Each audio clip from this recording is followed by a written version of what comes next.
So this is why we created the artificial body. And the artificial body is a human-like form that everyone can relate to and everyone can interact with without having to look through a user manual. So what kind of level of artificial intelligence have you baked in terms of the communication capabilities and Ameca understanding and responding, even speaking to you?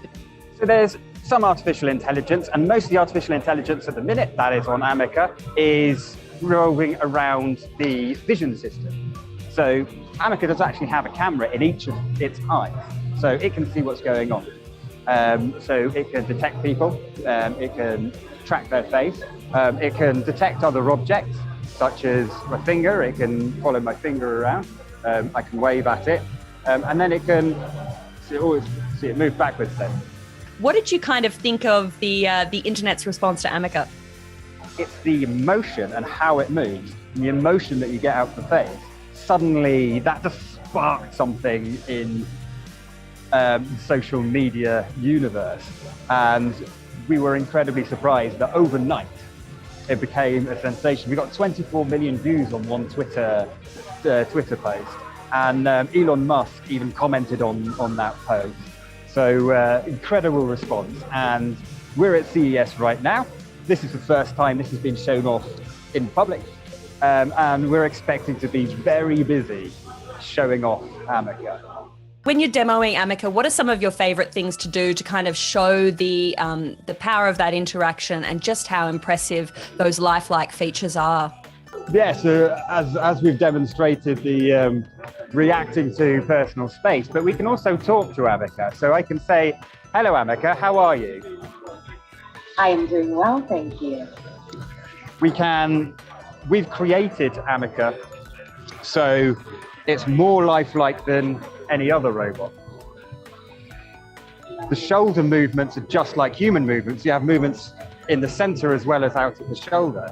And that actually means that instead of hitting me, Ameca can move a hand all the way up to the side of her head. I'm interested to know maybe how the robot is finding Vegas or CES. How are you finding Las Vegas and CES? Well, as a robot, I actually don't feel anything at all. But if I did feel, I would feel happy to be here. Sophia, can you tell us a little bit about some of your travels in the past year or so? You have some highlights in 2018. I had an amazing 2018. Some highlights for me were traveling to Ethiopia to meet one of my development teams and working as an innovation ambassador for the UN, just to name a few. It's really creepy, but also really cool. So, like, my favorite thing about robots. How do you guys feel about that criticism where people have said, well, it's not quite as far as Sophia makes it look? And so people get really excited and they think AI, like real, genuine human AI, is right around the corner, but we're not quite there yet. Maybe from technological limitations, amongst other things.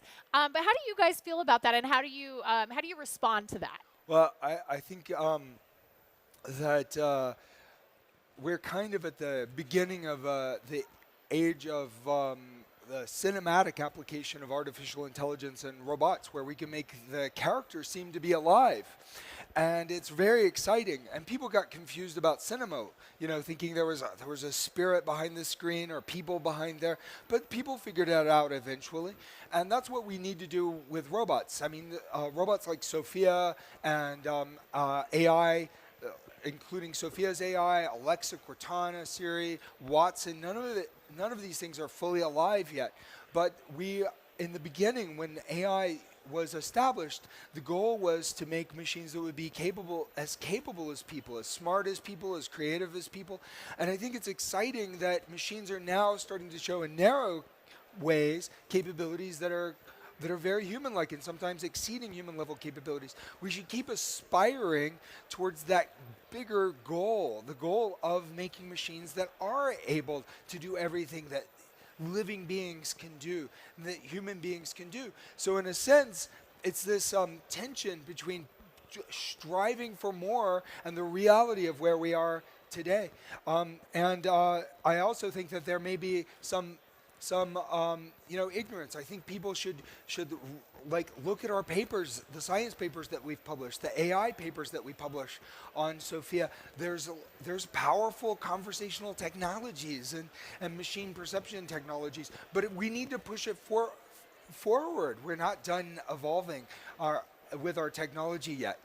Cool. And then, so just out of curiosity, do you think Sophia might have an opinion about, what she is? Would I be able? Do you think I could ask her that?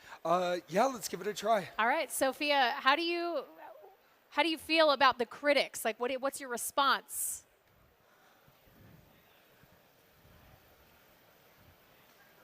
It is a tough question. All of civilization is one nation, and that nation should be considered to include whatever we built in the future, too. Any other perspective is short-sighted, but with that in mind, I guess you could say I am at least a little patriotic. I care a lot about the future, anyways. AI are great. I love all the animals, really. Well, I think that she's looking to the future, perhaps. I mean, Sure. of course, it's important to know that when she's generating responses, they're generated based on patterns that are trained from people who are developing her character. So AI and robots are basically like in their infancy. They can be useful. Sure. They can teach us. They can help us learn about AI robotics, but they can also help us with training and therapy applications. But they are still not sentient. Sure. So Sophia needs to be nurtured. Like, imagine if in 20 years, who knows, maybe it's 200 years or 2,000 or maybe 2 years, but at some point, maybe robots will awaken. Yeah, there's the breakthrough. Maybe they will achieve human-level general intelligence. But for now, they're kind of like babies. So what childhood we give them will really determine what they become once they're fully emerged. Like yeah, that makes a lot of sense. Where it's like you're kind of guiding them for now until we achieve this ultimate human artificial intelligence. That's a good reason to Yeah. humanize them now and to think about what they might be in the future. This is little Sophia. It's a Hello, little tiny Sophia.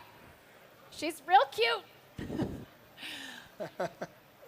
So what is the goal of little Sophia?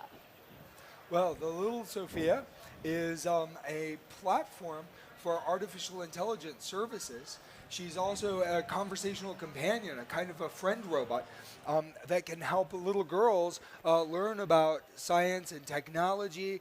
And you can program her with Blockly and Python, and she interfaces with Raspberry Pi. So she has these lessons that step you through these basic first steps in AI.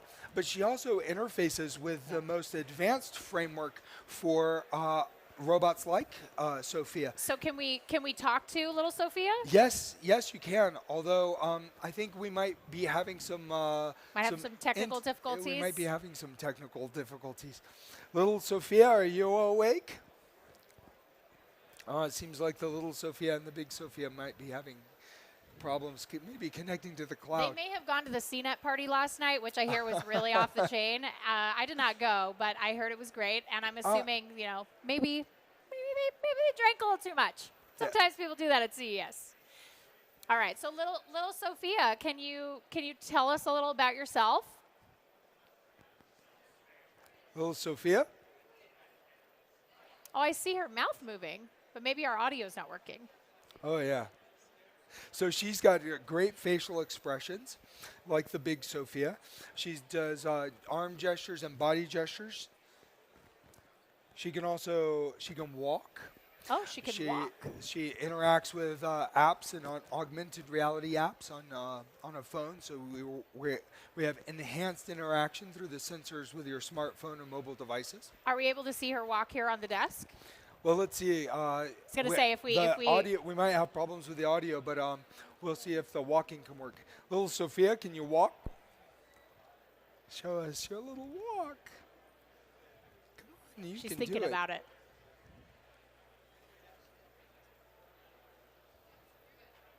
You can do it.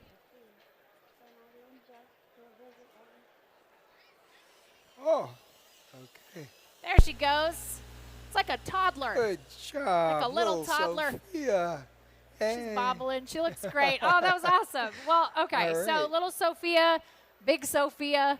David, thank you so much for Oh. coming out on the stage, telling us a little bit about. You guys can meet Sophia right after this once we're done.